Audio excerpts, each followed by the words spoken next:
Good morning, everyone. Thanks for joining us. We're about 3 minutes away from kicking things off, so we'll let a couple more people join, and then we'll get started right at 9:30.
All right, since it is 9:30, I want to go ahead and get started. We are recording this, so if you're late to join, we will be sending out the recording following this meeting. But I just want to say good morning and welcome to our live event, Demystifying AI for Clarity and Confidence. My name is Mallory Treadway, and I'm the Marketing Campaign and Events Manager here at Keller Schroeder. I have the pleasure of being the facilitator today, so I'll be monitoring the chat and the Q&A section. If you think of any questions for Bryan during his presentation, feel free to either drop them in the chat or the Q&A, and we'll make sure to save some time at the end to get those answered. So before I hand it over to Bryan, I wanted to intro him. Bryan Blubaum has been with Keller Schroeder for 5 years, and he was very instrumental in launching our data strategy group. Bryan is an experienced executive leader with a successful track record of designing and implementing enterprise technology architectures. He's an expert in data lifecycle management, and prior to joining our team, he was very instrumental in creating a corporate analytics department for a major gas and electric utility. He is also a strategic member on our Keller Schroeder's AI task force. So without further ado, I'll let Bryan go ahead and start his presentation. Thank you, Mallory. Can you hear me okay? Great. All right. Well, just to start off and just a quick overview, a couple taglines of the data strategy group. I think we'll be talking a lot about this today, but manage data, do science, get better, no period, wait for it. Yeah, always getting better. And also harvest, study, and learn. We're always talking about taking our data assets, doing something to them to make them useful, and applying that value back to the business. So just to start off, we're talking about AI today. I thought it'd be a fun exercise just to try to take my outline for this presentation, run it through Copilot, and see what we got. So, all right, we got some Transitions, that's great. Uh, Talking about what is artificial intelligence, the real world value, automation, talking about it, practical applications in the field, healthcare, retail, great. The future of AI. So great tool, helpful, getting us started a draft. Little light on content. Let's dive in a little bit deeper, and hopefully all of those images were uh, resourced appropriately. So what is AI? Artificial intelligence is a field of computer science that focuses on creating computer systems and software that can perform tasks that typically require human intelligence. That's a lot of words, and it goes on. Very simply, AI is getting computers to act like humans. That's what the whole industry is about. That's what we're working towards. We like things to feel and act like humans. So the economic impact of this, everyone is talking about it. What does it look like? Top analysts at multiple different, large organizations are saying this could be 13 to 16, 15 to 17 trillion dollars of impact to the overall global economy. That's quite a bit. But even more so, if you focus down below on that last bullet point, talking about AI will automate half of all work between 2040 and 2060. That seems like that should give pause. And going on, if you read further into that article, talking about generative AI and how that may push that window a decade earlier, 2040 to 2030. That's in 6 years, everybody. We're talking about major disruption being predicted very soon. So with that disruption, with that global economic impact, what are the benefits everyone is seeking? By and large, as you can see over on the right-hand side, looking at overall improvements of efficiency, productivity, what we're doing today, trying to get better at that, trying to make it more efficient. Lower on the list, new things, innovation, growth, new ways of doing things. Not quite as focused on at this time. So with that in mind, what can AI do? Well, a lot of us have probably had some exposure to some parts of AI. It can interpret, recognize, and comprehend language. We call that natural language processing. It can comprehend and generate human language, of course, based upon what it has been trained to do. That's generative pre-trained transformers and large language models. That's the technology behind it that allows it to do that. A lot of that is your chat GPTs and your co-pilots. That's what a lot of people generally in this day and age think AI is just those things. But to take it further, it can be conversational. You say something, it says it back, and you can continue that conversation. That's a combination of that natural language processing with the generative pre-trained transformers and large language models, finding correlations in large amounts of data, things that humans probably couldn't detect on their own. Machine learning. It can also use that information to predict future outcomes, forecasting. Based on this, we think it can do this. Learning to recognize, classify, and create or generate images. Technologies such as text to image, deep learning, neural networks, generative adversarial networks, and then creating music and videos. Um, those last two probably a little bit more controversial. Maybe seen those in the news lately due to copyright infringement, intellectual property, things like that. This is all very front of mind. People are not used to this, and it's kind of being forced upon them in different ways. And even today, in its current form, AI has the ability to improve itself. Just the explanation of generative adversarial networks. That's implying that two things are competing with each other to get better. The ability to add deep learning and neural networks on top of that make it to where they can receive feedback from each other or from outside sources and get better.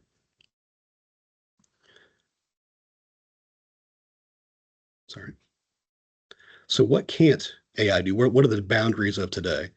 Number one, it can't be original. It still needs content. It needs something to give it, something to be trained on, a place to start, if you will. It cannot mimic human creativity.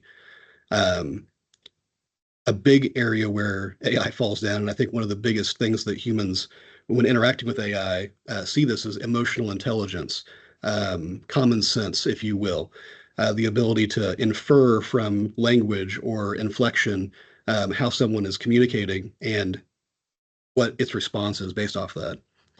Another big area is the ability to make ethical or moral judgments. Um, Again, whenever you're creating AI, is it balanced? Is it even? And is it making a fair prediction or a fair output? Understanding the context of situations. So thinking that because I said this, AI should understand this. That's not the case. It's unable to transfer its expertise. It's trained on only this amount of information, and it's unable to just simply know about something else. It kind of falls flat. And some of you may have heard the terminology of hallucinations or things like that, where when interacting with AI, simply it's working just fine, and then you get some very off the wall response.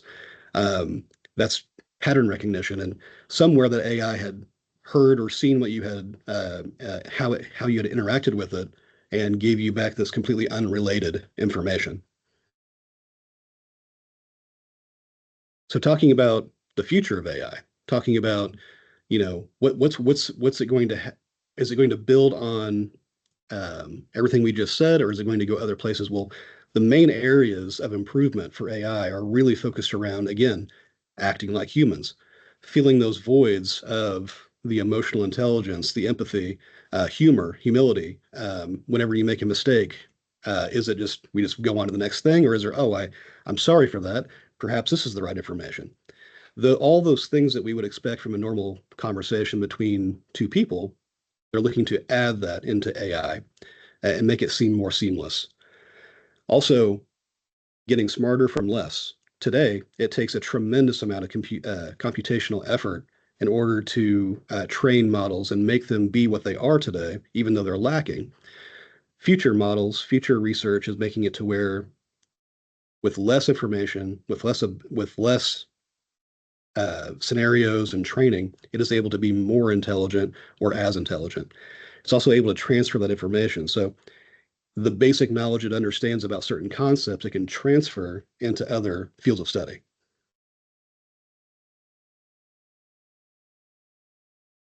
I'm not sure if everyone is familiar with the term hype cycle, but Gartner every year they publish these types of charts for different types of technologies. This is just from July 2023 to June of 2024. And how it works is basically all of the emerging technology within a segment, for example, AI, is kind of plotted on here, and it's whether it's in the now, it's happening right now, 2 to 5 years, 5 to 10 years, or it's further out than that. And the cycle is really it starts with an innovation trigger. Why would we do this? And then it peaks out at all the hype. Everyone's trying to do it. Everyone's marketing it. Maybe not getting anything out of it, but you're sure hearing a lot about it. And then on the far right side, we finally get to that plateau of productivity where it's being used, it's reliable. It's interesting to understand and see from these charts that in the AI space, even though the concepts have been around for a very, very long time, at least from the perspective of Gartner, only something like computer vision, which is heavily used in manufacturing areas, labs, to detect anomalies or problems in what you've manufactured, that's about the only thing over there on that plateau of productivity. And that technology has been around for 10, 15 plus years. So very interesting, the perception of what people think. Also, just a quick comment from 2023 to 2024, you may notice that a lot of things have shifted backward and upward. Um, a lot of things are still in hype right now. There are a lot of talk, not necessarily a lot of value being gained from all those technologies in the space. Risk. It's difficult to talk about AI and this type of technology, data in general, without talking about the risks associated with it. Top of the list, you see inaccuracy, cybersecurity. Um, we'll get to something else here in just a second. But as far as inaccuracy goes, a lot of people are just, we have data, let's run it through a model and let's get something out of it. Let's just try to use AI.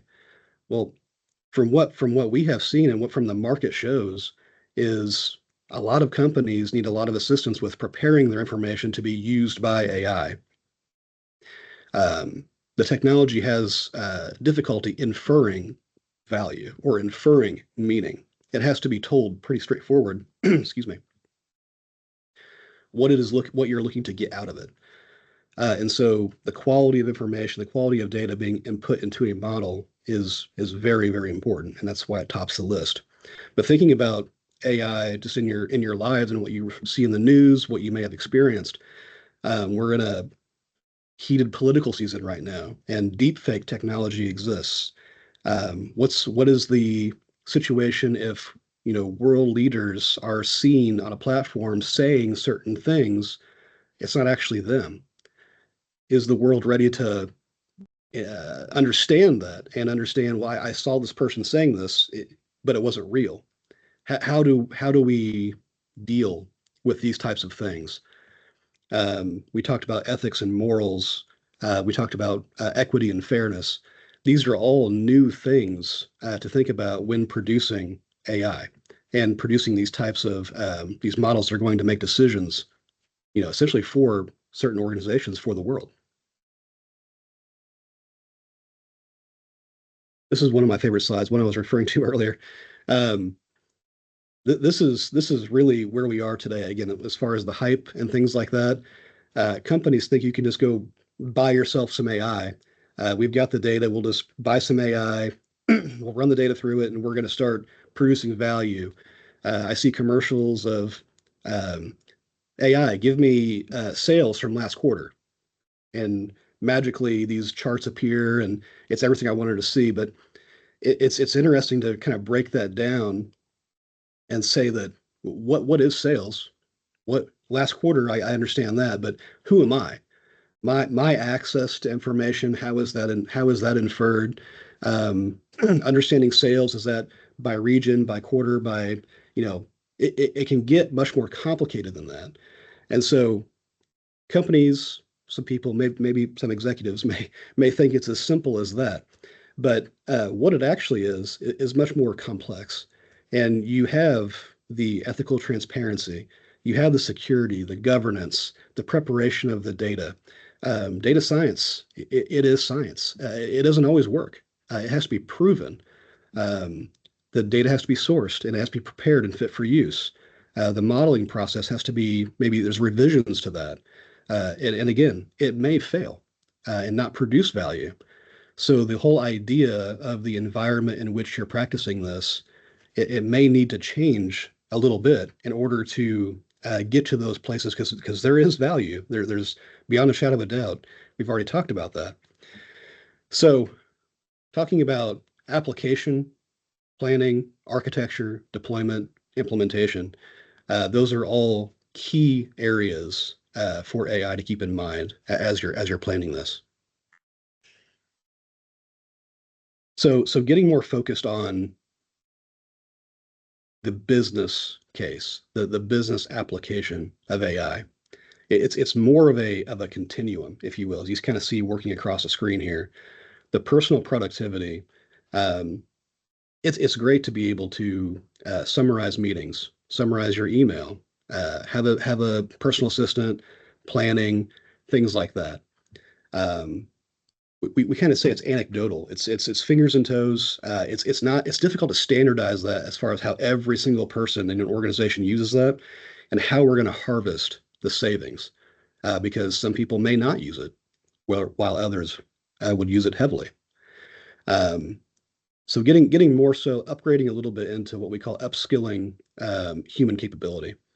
Imagine, if I could get data faster, if before I had this conversation, I was already prepped for it. Um, Anything around taking a human being and making them more aware, have more information, or be able to react more quickly. That's where basically you can augment the human, and maybe it doesn't feel like AI per se, but you're taking information in the background and you're providing it to somebody to do their job better. Chatbots, they've been around for a long time. They can be done well or not so well. And again, you can really tell when you're interacting with AI in some cases, or sometimes you can really fulfill your needs by simply talking to a bot and getting exactly what you need. That's in that area. Then graduating one kind of more way to the right here, business process automation, taking entire business process and removing the human element, at least to a large extent. Um, this is where you begin to really free up time. You can measure value. It can save a lot of resources. It can avoid maybe hiring more people. It can that's up to the organization as far as that goes. But the point is, as you kind of step along this continuum, more of these resources are, I will say, custom to the business. They're not like we go and we just buy this AI thing and so you plug it in and it's going to universally work for my organization. The more we go into these breakdown of more value, it's more specific and more tailored to your organization. Excuse me. Then of course we get over to the right, mega new research. We can finally treat this disease because we were able to sequence the genome of this bacteria or this virus or whatever it is. I'm sure, unless we quickly forget the COVID era, there was a tremendous amount of crowdsourcing of computational ability and things like that to look at the COVID virus and understand those little spindles off of the virus itself and help us understand if we could break down that bacteria protein, then we can help treat this sickness. That was all done using tremendous computational ability, modeling, AI, all of those things, and it really changed um, the way we fight disease. Things like that are what can really come out of this stuff when it's applied properly. So diving a little bit deeper into those, some actual use cases. I mentioned, our chat GPTs, Copilots, Geminis. Those are the ones that everyone is, it's at our fingertips right now. It's on my phone. It's built into our Windows computers and things like that. Drafting a first version of a presentation, just like what I showed earlier. It can get you started and point you in a direction. Um, Summarizing long, complex documents or emails or an entire email inbox. um, Takeaways and who did what in a meeting all can be summarized. Um, and then, of course, in the development space, code development, it's really shown to be a way to significantly be a disruptor, but also trust. You have to be able to trust what is being generated for you and apply your own expertise to be able to make it actionable and usable.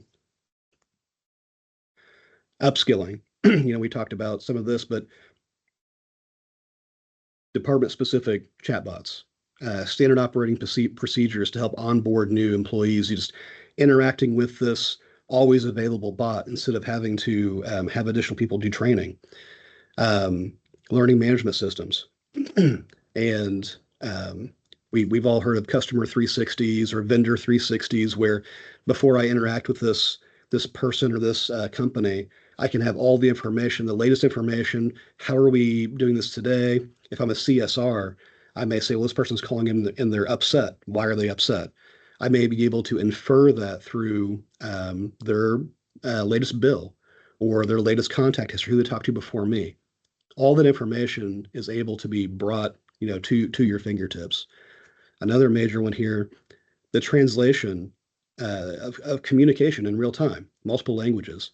So I don't know if anyone has ever worked with, some of the Google Translate or any of those things where I can be in my ear hearing, or you're speaking Spanish to me, but in my ear, I'm hearing it translated in English in real time. AI is doing that. It's the ability to understand and generate that in a fast pace to be able to meet that need. Business process automation, innovation, again, use cases. This is again very industry specific, very business specific. You think about things in finance for fraud detection, anomaly detection, tracking a human's general behavior. And suddenly, whenever I travel, I just made a transaction in Evansville, Indiana, and I made a transaction in Portugal. That's not probably accurate. And so all of those things are looking at timing, um, cost, amount, type. All of these things are outside of these types of normal behaviors, and that can all be influenced and understood. Um, Again, talking about creating new protein structures or analyzing protein structures of existing things. That is very innovative, but it's also something that has been done and is being practiced today. Intelligent case management, uh, being able to prioritize work based off priority, based off of environmental factors like supply chain.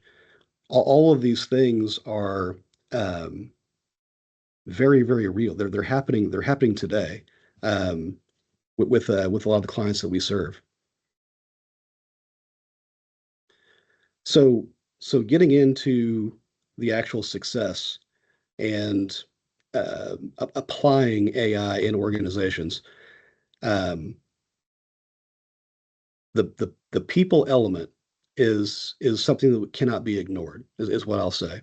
A lot of these surveys they're run every year. They survey executive teams, people in leadership across many different verticals and around the world. And for 10 years running, um, cultural impediments remain the greatest barrier to organizations to become data driven.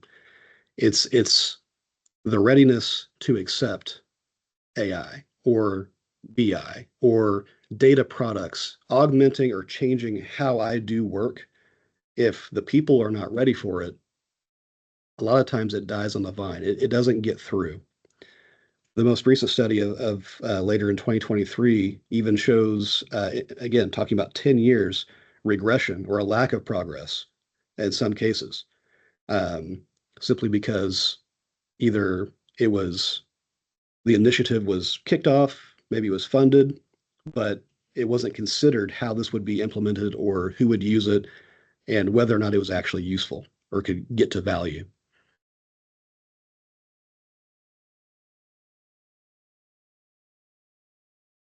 Recent Gartner studies say only about 20% of analytics insights will deliver business outcomes. Why is it being created if it's not going to deliver business value? And it may be because, again, something was thought to be important, but it was never measured. It wasn't measured appropriately. And so where do you start and where do you actually get to that value?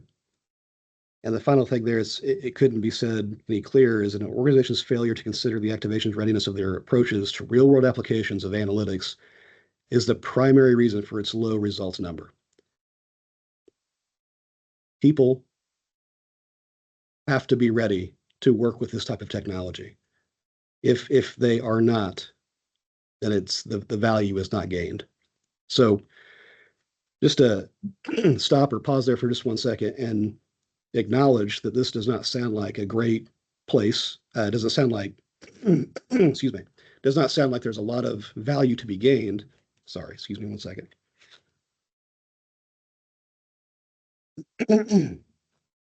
But remember earlier, $17 trillion in global economic impact, half of all work gone or disrupted. More than a couple companies are going to have to get this right in order to achieve those projections. Or maybe um, new companies will emerge and carry it forward. We see disruption in IT and in this industry all the time. Um, I think though, if we slow down, collect ourselves, gather ourselves and our thoughts and everything like that, and maybe slow down just to go faster, um, maybe an approach. So some considerations for implementations. All of these things are important. Um, when you're working with AI data, if it's not aligned to the direction the corporate strategy is, and it's just a new thing, new expense, that's difficult to sell. Most of this can be very aligned with the direction the organization is going. Executive sponsorship, and I would say I would add durable sponsorship, because again, as I mentioned earlier, this doesn't always work the first time. Sometimes there is failure, and there must be the ability to stick through that and get to the value. If you're not already, data and analytic strategy is key. The data is what feeds the AI. If it's not managed, if the quality is not good, the AI and the products from that won't be either. Business cases, cash flows, ROIs, showing the value, proving it time and time again. Why are we doing this? Why are we here? It's to give back to the organization. It's to save time, money, people, process. Speaking of understanding the business process in which you're working in. If that's not understood and you just inject this new thing into that, it could be chaos. Um, Building on that enterprise architecture, understanding what it is you're working with, the business applications, so that this can be properly put in place and maintained and have all those other pieces for sustainability, and transparency and things like that that will be needed in the future to be able to utilize this type of technology. Workforce readiness, as the surveys show, most important thing. Before technology, before you purchase or buy anything, making sure the people that you're about ready to enforce change on are ready and willing to do this. They see where they are on the other side of it. All of this comes down to implementation, planning, and execution. By the way, all of these things are things that Keller Schroeder can help you with. So with that, I know we didn't touch deep into the actual AI, which wasn't my intention for today, but if anyone is designing something like that today, if you're on the back of a napkin, let's put on the whiteboard tomorrow. Let's talk about where you are. Let's talk about concepts. Let's talk about what could happen. What is the ability of AI in your organization? How can we make it relevant to you? If you're in the earlier areas of just Copilot and GPTs and things like that, there are interesting things that can be done with just those. So we'd love to talk more about it. And with that, Mallory. Thanks, Brian. We are right at 10 o'clock, so we don't have a lot of time for Q&A. So I'd encourage you to go ahead and scan that QR code, get a meeting scheduled to answer all of your questions. I did have one that came up really quickly, so we'll go ahead and answer it. And it's, what kinds of AI initiatives are you seeing clients implement today? Yeah, that's a And great is question. Keller Schroeder able to help? Great question. Keller Schrader is able to help. We have a whole team of people that this is where we study. This is what the data strategy group was created for. So today we're helping a lot of customers with that feasibility part. They have a great idea. It's definitely applicable to AI, but can it get done?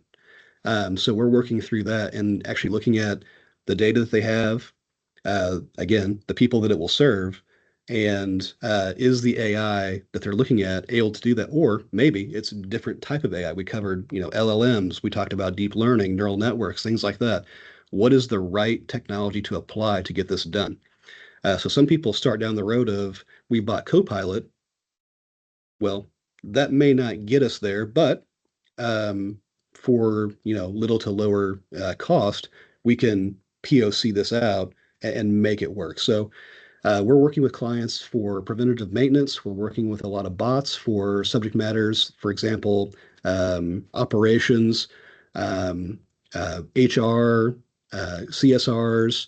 We're working with the business process automation for several customers as far as taking an entire, maybe it may span 3 different systems, 6 different people, and it's just a workflow.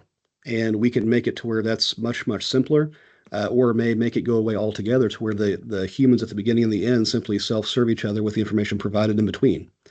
So there are, again, a lot of this, and where the big success comes from is the customizability and the application to your business. Awesome. Thanks, Bryan. Well, since we are over, we want to go ahead and wrap it up. So thanks, Bryan, for presenting. And thank you everyone for joining us today. As a reminder, you guys are going to get a recorded version of this. I know there was a couple of audio issues at the beginning, and then everyone will get the slide deck that includes the QR code to go ahead and schedule a meeting. So thank you so much for your time today, and we look forward to seeing you at the next Keller Schroeder event. Thank you.